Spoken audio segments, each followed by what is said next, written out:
Good morning. So today I'm going to be demonstrating straw weaving. So as you can see, I've already woven a little coaster. I'm a little rusty. First time doing it in forever. So I've already done my first one, but I have strung my yarn through my straw. So what you're going to do, you're going to take uncut straws, doesn't matter what size. I've just decided on the jumbo smoothie straws. And you're going to cut about 1/2 inch through your straw. You don't want it too big. So what you're going to do, you're going to take one of your cut straws and you're going to string the yarn through the uncut end. Then you're going to pull about 1 inch or so through your slit in your straw. Just pull it out a little bit if you think there's too much. Make sure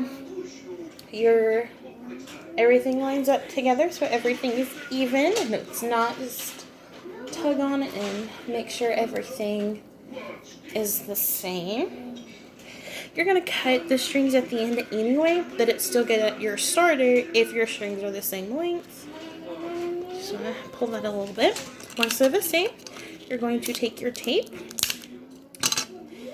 and you are going to wrap it around that first piece of yarn. These are just your holds and your starter pieces just to get everything woven through. That way you have a stable beginning. And so you're going to go through that on all 5 straws. Just make sure everything is the same.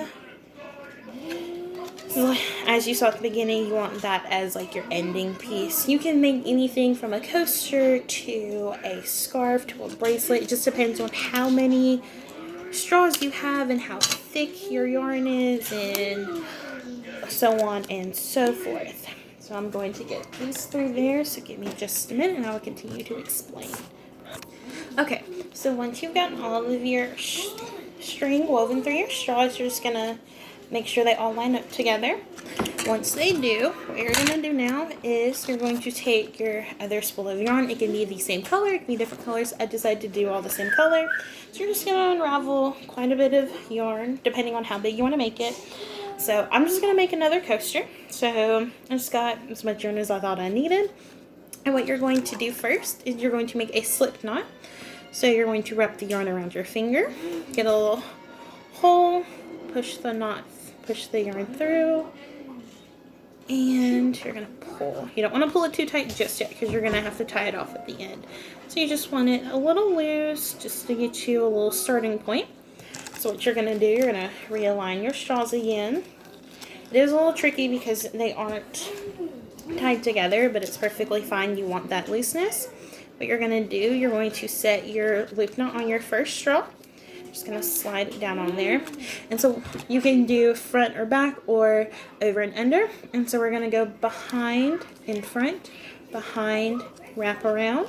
You're going to continue to do that for as long as you think you would need. You do want to kind of get off of the tape because it gets a little harder the more you weave on the tape.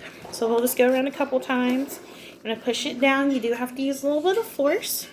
So that's 2 woven pieces. We'll do a third one so you can see a bit of a bigger aspect to it. And it's super simple and super easy. It's just the same motion for however long you want to do it. So I'm going to do one more. Wrap.